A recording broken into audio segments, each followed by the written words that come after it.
Perkenalkan, nama saya Muhammad Agung Adi Putra, NPM 100-115-078 dari Fakultas Hukum. Dalam kesempatan ini saya berkesempatan untuk mempresentasikan skripsi saya yang berjudul Kajian Hukum Terhadap Pemberian Remisi bagi Narapidana Kasus Korupsi dihubungkan dengan hak warga binaan pemasyarakatan. Pertama-tama saya akan membahas mengenai latar belakang mengapa saya mengambil penulisan ini. Indonesia merupakan negara hukum yang berdasarkan Pancasila dan Undang-Undang Dasar 1945.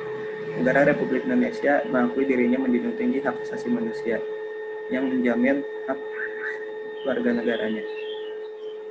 Berdasarkan Undang-Undang Dasar 1945, dalam pasal 28 di ayat 1 terdapat sebuah asas yang bernama equality before the law, di mana semua orang berkedudukan sama di hadapan hukum.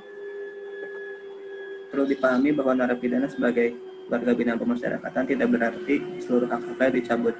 Narapidana masih memiliki hak-haknya yang diatur dalam pasal 14 Undang-Undang Nomor 12 Tahun 95 tentang pemasyarakatan, yang salah satunya merupakan mendapatkan remisi seperti yang terdapat dalam huruf I. Dalam hal ini timbul suatu gejala sosial yang menarik untuk dikaji, seperti yang ramai dibicarakan tentang pemasyarakatan. Pemberian remisi kepada narapidana kasus korupsi dianggap tidak memenuhi rasa keadilan bagi masyarakat. Para koruptor yang lebih merugikan masyarakat dan negara lebih diistimewakan dibandingkan narapidana kasus lainnya dalam hal pemberian remisi. Oleh karena itu perlu dikaji lebih lanjut mengenai Undang-Undang Nomor 12 Tahun 95 tentang pemasyarakatan dan PP 99 Tahun 2012 tentang syarat dan tata cara pelaksanaan hak warga binaan pemasyarakatan. Selanjutnya, identifikasi masalah. Yang pertama, apakah ada perbedaan dalam pemberian remisi bagi narapidana kasus korupsi dan narapidana kasus lainnya menurut Undang-Undang Nomor 12 Tahun 95 tentang pemasyarakatan dan Peraturan Pemerintah Nomor 99 Tahun 2012 tentang syarat dan tata cara pelaksanaan hak warga binaan pemasyarakatan. Yang kedua, apakah rancangan undang-undang tentang pemasyarakatan yang mempermudah pemberian remisi bagi narapidana korupsi perlu disahkan.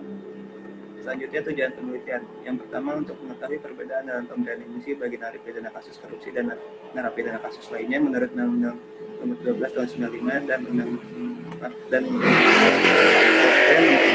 Tahun 2012. Yang kedua, untuk mengetahui perlu atau tidak disahkannya rancangan undang-undang tentang pemasyarakatan yang mempermudah pemberian remisi bagi narapidana kasus korupsi. Selanjutnya, hasil penelitian dan pembahasan. Pertama, perbedaan pemberian remisi bagi narapidana kasus korupsi dan narapidana kasus lainnya menurut Undang-Undang Nomor 12 Tahun 95 dan Peraturan Pemerintah Nomor 99 Tahun 2012. Untuk Undang-Undang Nomor 12 Tahun 95 tidak ada perbedaan. Perbedaan satu-satunya hanya ada pada syarat yang terdapat dalam PP Nomor 99 Tahun 2012. Untuk narapidana ordinary crime hanya perlu memenuhi persyaratan yang terdapat dalam pasal 34 PP 99 Tahun 2012, yaitu syaratnya harus berkelakuan baik dan minimal menjalani masa pidana 6 bulan.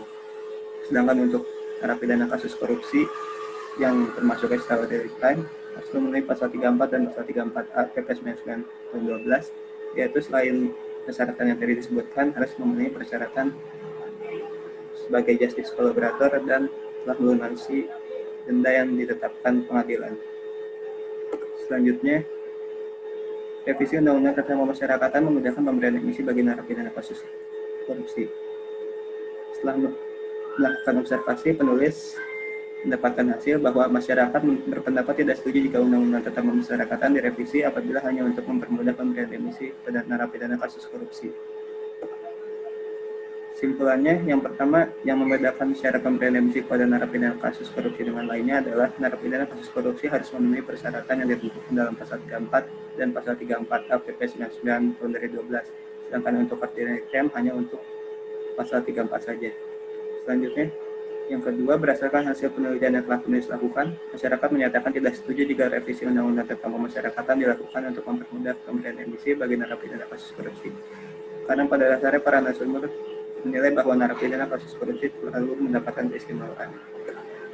Selanjutnya, saran. Yang pertama, diharapkan pemberian remisi diberikan seadil-adilnya sesuai dengan syarat dan ketentuan yang ada pada peraturan perundang-undangan yang ada, dan pemberian remisi seharusnya dilakukan secara transparan kepada masyarakat agar tidak terjadi kecurigaan terhadap pemerintah. Yang kedua, diharapkan jika undang-undang tentang pemasyarakatan akan direvisi, mohon untuk memberatkan atau menghapuskan pemberian remisi kepada narapidana kasus korupsi, bukan mempermudahnya.